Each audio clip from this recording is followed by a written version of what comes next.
figures are a reality of the 21st century.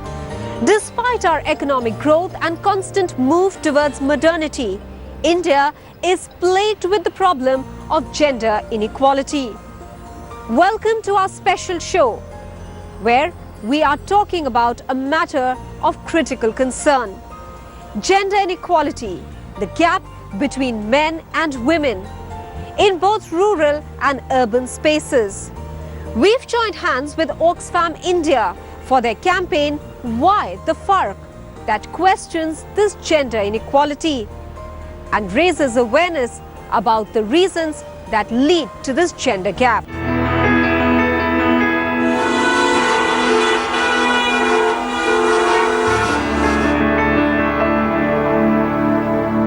When I step into the metro, that time I feel, oh God, I'm fine. Now nothing can happen to me. Maybe when I step out of the metro, that time I may feel in trouble.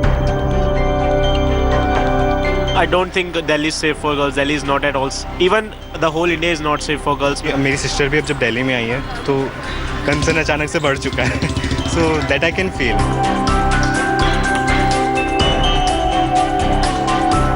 महिलाओं को कह देंगे तो चलो खेत में तो हम कर आएंगे, जो फसल बेचने के लिए जाएंगे तो पुरुष कह देंगे हम बेचने के लिए जा रहे हैं. जब हम पूरा करते हैं तो हम कहते हैं हम ट्रैक्टर भी चला सकते हैं, हमल भी चला सकते हैं, हम सब काम कर सकते हैं. जब लड़की हुई तो मेरी सास को ज्यादा ऑब्जेक्शन हुए, नहीं मुझे बेटा चाहिए था और लड़की क्यों हुई.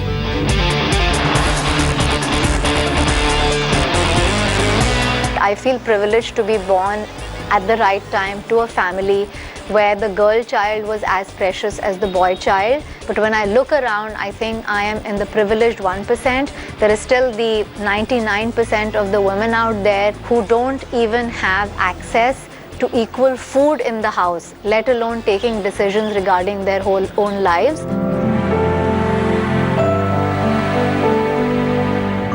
Let's look at some of the most important aspects of gender gap. A disturbing issue and one that makes headlines quite often. Sexual assault and harassment. A problem inflicting both rural and urban areas and hampering the mobility of women in a big way. So much so that girls in many regions of the country are forced to give up their education because of this problem. पहले हम school जाते थे तो लड़के बहुत छेड़ते थे. पापा ने मना कर दिया कि वहाँ पे अब मत जाना स्कूल. हमारा स्कूल काफ़ी दूर पड़ता है. जहाँ हम जाते हैं वहाँ रास्ते में काफ़ी प्रॉब्लम फेस करनी पड़ती हैं. एक दिन तो हमारे मतलब चुन्नी खींचती.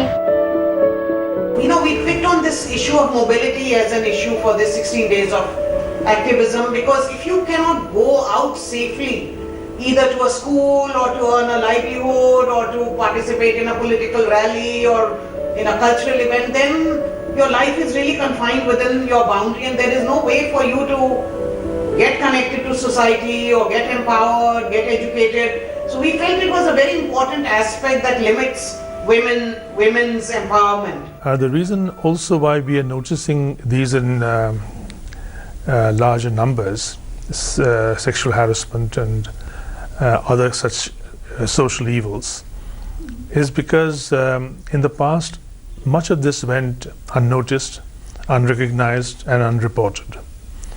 Things happen in villages, the mass media wasn't active in the cities, people weren't willing to come out and speak, and the number of women in public places working in offices or traveling by bus or going to colleges and universities wasn't as much as it is today.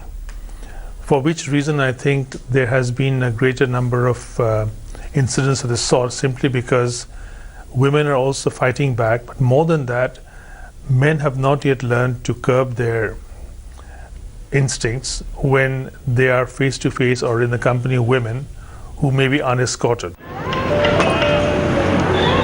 But it is not only harassment that causes high dropout cases. Oxfam India's partner, EFRA, that is working in villages to make parents and girls realize the importance of education, have found other factors as well that result in girls dropping out, especially after primary school. माँ बाप की ये सोच थी कि लड़कियों को पढ़ा के क्या करना है, लड़कियां स्कूल जाएंगी तो क्या होगा, आखिर इन्हें घर में काम ही करना है, चूल्हा चक्की का। साथ ही कुछ इनका ये था क्योंकि स्कूलों की कमी थी, लड़कियां 5वीं तक तो पढ़ाई कर लेती हैं, उसके बाद यहाँ पर एक ही मिडिल स्कूल है जो 6 से 10 तक का है, जिसके कारण बहुत सी लड़कियों के एडमिशन यहाँ नहीं हो पाते हैं। दूसरा है कि यहाँ की आर्थिक स्थिति, जिसके कारण लड़कियां जब बड़ी क्लासों में पहुँचती हैं, क्योंकि 8वीं तक तो पढ़ाई निःशुल्क होती है, कोई फीस नहीं है, बिल्कुल फ्री पढ़ाया जाता है सरकार की तरफ से, लेकिन जब लड़कियां 9th, 10th, 12th, 11th में पहुँचती हैं तो उनकी पढ़ाई में खर्चा आ जाता है, उनकी फ़ीस भी होती है, उनकी किताबें भी होती हैं, उनको ट्यूशन भी देना होता है, तो इस कारण भी उनकी पढ़ाई छूट जाती है क्योंकि माँ बाप इतना पे नहीं कर पाते।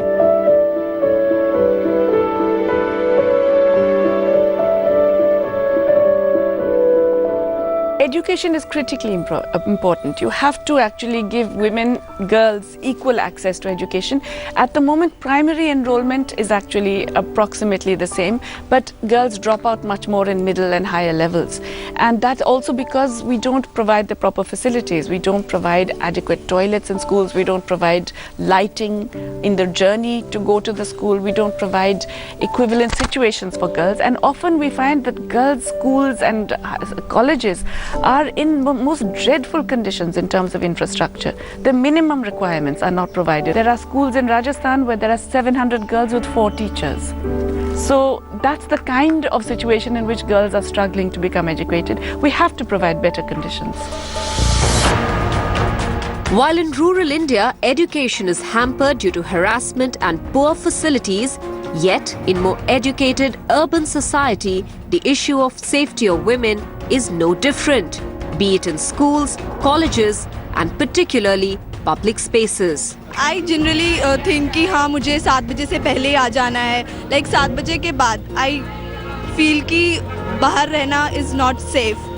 Every friend of mine in Delhi, every time I go out, either I'm going clubbing or either I'm just going to meet a friend, they tell me that just make sure you come back home early before 11. So that's a major difference that I've seen. I was really paranoid of coming here to Delhi because, you know, rapes are happening everywhere. During my graduation years, I stayed with my mom. My mom specially left her husband and her son to be with me all the 3 years because of this issue of safety. I think that mindset of people should be changed. First of all, they should not see girl as a commodity, like they see whatever they can do with girls. NAR is a co-ed college, and I can tell you I've been into teaching for the last 30 years, and many unsavoring incidents have happened, which have saddened me. It is very often argued that because of violence against women and the threat, therefore women need to be protected. They have to stay at home, they shouldn't be out in the dark, they shouldn't be traveling alone, all of these things. In fact, society should do this the other way. Society should ensure protection of women in all public spaces and in all situations. So we should focus on making spaces safe for women as much as they are already safe for men. Like few months back, there was an incident in campus only. There was a girl roaming around in the night around 2, and people came and teased her and some beat her also. After that, the market was banned for like a week or so, because market is open, that's why girls are coming. And because if girl will come, then there will be fights and all that. They are relating it in a different scenario. What is even more ironic is that whenever incidents of harassment, assault or rape come to light, women are blamed for their behavior and their attire. There are immediate restrictions imposed on how they should move around and what they should wear. कपड़ों से you cannot commit crime, no? Crime to like you see a 92-year-old woman is getting raped and she wears a full sari and all those things. So kapda, I think it's in mind. It's her choice. I mean, you have the right to wear anything. Why the society has to interfere? The people with cheap mentality say things like this. Like there are also political people also who make statements and after that they correct it. Like many politicians said ke she was wearing that, to rape to ho hi gaya. What is very important is constant sensitization of the fact that should you transgress the law, then you will be in trouble, serious trouble. And once that enters a person's head and becomes a readily recognizable entity, I think the instances of this sort will diminish in numbers. So the best we could do are 2 things. One is to try and make sure that young people don't stay alienated from society to the extent possible. Keep them engaged in jobs, education or training. Try and see to what extent they can be connected to the families. On the other hand, have a very strong set of rules, regulations and an unbending law that will not brook any nonsense in this regard. Education and economic freedom are two important attributes for women in their fight for the rights they deserve. And even though economic independence might lead to greater self-worth, empowerment and possibly a greater role in decision-making, working women have their own set of problems to face: harassment, greater workload and disparity in wages.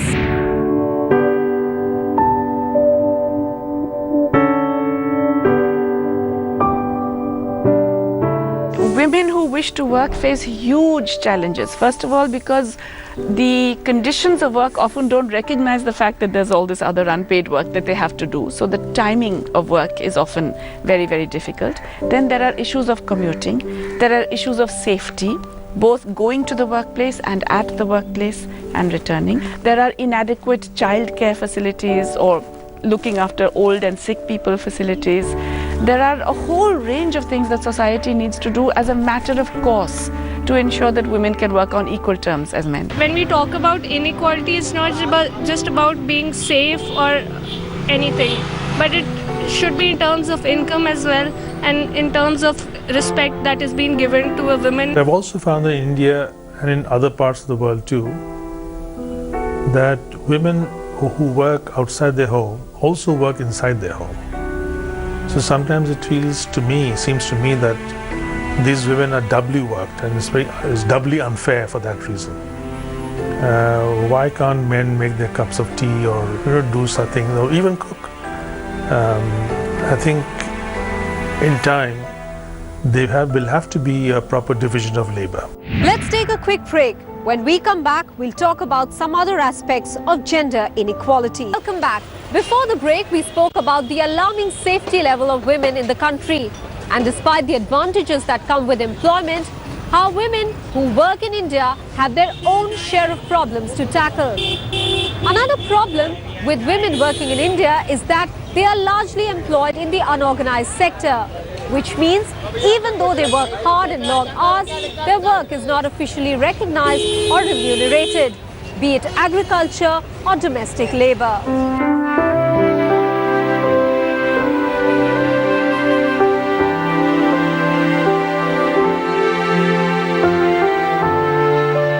Participation of women in formal employment is very low. There is a huge participation of women in the informal economy. More than 90% of women workers are in the informal economy as informal workers. But even beyond that, there is a very large number of women who are not even recognized as workers, but who are directly contributing to the informal economy through their household work and through their related work in terms of collecting a whole range of, basic services. In a village in Saharanpur in Uttar Pradesh, even though women work in the fields the whole year round, they are not recognized as farmers. In this area, a campaign called RO is on to demand equal rights for women farmers. जब हम लोगों ने गांव में महिलाओं से ही खुद बात की तो महिलाओं को जब हमने बताया कि आप लोग महिला किसान हैं, आप लोग खेती करती हैं, तो उन्होंने ये स्वीकार तो किया, ये एक्सेप्ट तो किया कि हम खेती करते हैं, लेकिन वो लोग जो है ये मानने को तैयार नहीं थी उस टाइम कि हम किसान हैं, क्योंकि जब उनसे पूछा गया कि आप कौन हैं तो उन्होंने बोला कि हम तो घर में काम करती हैं, कुछ नहीं करती हैं, हमारे जो पुरुष हैं वो किसान हैं और उनको ही किसान माना जाता है। देश में 70% कृषि का काम महिलाएं कर रही हैं, वहां आज के तारीख में 8% महिलाओं के पास में मात्र सिर्फ जमीन है, उनके नाम पे जमीन है। Just imagine a situation where women have no rights to property at all. That make them extremely vulnerable. They are citizens too, like anybody else. So why should they, as citizens of the country, be denied their rights? We're not doing them a favor. This is their right. And if women have right to property and women have land, they have so much leverage in taking decisions and implementing them. Right to property is also going to be a blow to dowry. The two will not go hand in hand. And that's another good reason why women should have the right to property. Traditionally, in the Indian society, it's the sons who inherit the property and not the daughters. In large sections of the society, sons are far more valued than daughters. When women are not valued by their own family members, their opportunities are limited, and so is their self-worth. Quite often, women are victims of violence in their own homes. The biggest problem of breaking this cycle of violence is to make women feel confident about speaking out about it. More than 90% of the crime of violence on a woman is within the boundaries of her own house, and women hide it. You will see people, battered women coming to work, and they'll say, I fell off a stairs. So we say when we do our narebazi, chuppi todo, break that silence. It's not you. You don't need to suffer. You didn't do anything wrong. You don't need to accept it. Don't accept it. Stop accepting it. That's the first thing, and go and seek help. There is help available from NGOs, from the government, from shelter homes, from the courts, from the police. There are a lot of organizations that take up the cause of domestic violence and give women back their respect by trying to make them self-reliant. अलमारी से मेरी जेवर गायब हो गई, बस वहीं से मेरी कहानी गड़बड़ हो गई। ससुराल में ही बहुत ज्यादा हंगामा हुआ, मारपीट हुई, मेरे ऊपर मिट्टी का तेल भी डाल दिया, काफी मतलब मुझे जलाने की पूरी तैयारी उन्होंने कर दी। हम सफर में हमारी दीदी ने बहुत मदद की, मुझे समझाया कि तुम अपने पैरों पे खड़ी हो सकती हो, काम कर सकती हो, और तुम जो करना चाहते हो अभी तुम करो। फिर मैंने एक स्कूल में काम किया, वहाँ 6 महीने मैंने ड्यूटी की आयागिरी का, वहाँ किया। मेरी लड़की का, बड़ी वाली लड़की का एडमिशन वहीं करवा दिया, वहीं पढ़ रही थी, और अभी भी दोनों लड़कियां मेरी पढ़ रही हैं। मुझे पैसे कमाने थे, अपने बल पे बच्चों को पढ़ाना था, तो मैंने किया। मर्दों के बनाए कानून, मर्दों के बनाए कानून अब हमको मंजूर नहीं है। I have been participating in the Oxfam Trail Walker for the last 3 years. This is a subject which is very close to my heart, and Oxfam is one charity which successfully pulls off these events and encourages people to participate in the event, to go through the physical aspect of actually preparing yourself mentally to walk 100 kilometers or to run it, and to also raise money for women in India. And I think that is their fundamental goal of organizing the Trail Walker every year.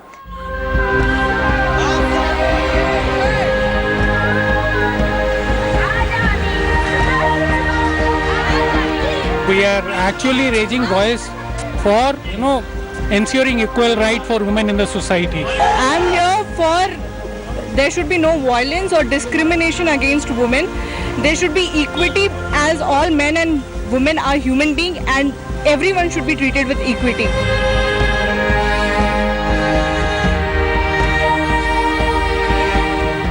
While everything we've discussed is important in changing the status of women in the society, the one aspect that is undisputably the most important requirement is changing the mindset towards women. I think a society with dramatically reduced gender bias is achievable, and I think India has to head in that direction, and I believe it will. If I didn't believe so, it would be very hard to keep going, because at the moment we have a very unequal society. But there are positive changes. There are more girls in school, there are more young women who are more conscious of their rights and feel more empowered and more willing to go out there and take risks and chances.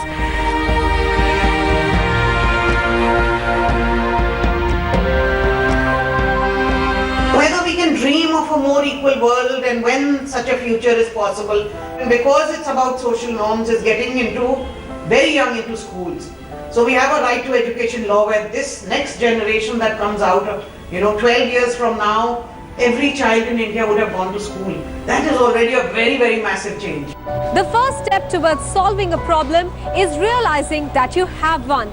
So let's wake up to this existing problem and do everything we can to ensure that we make a society where men and women have equal opportunities, have an equal voice in decision making, and above all, are equally valued by their families. I take the pledge to put an end to gender inequality. I take up the pledge to fight and stand up against crimes against women. I take the pledge to put an end to gender inequality. I take the pledge to stand up and fight crime against women. I pledge to end the gender inequality.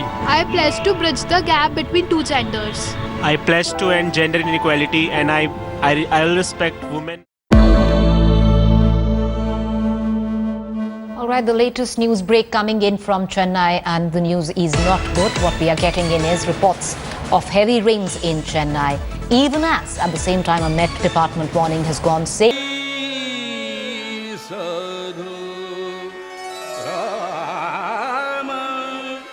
Anupam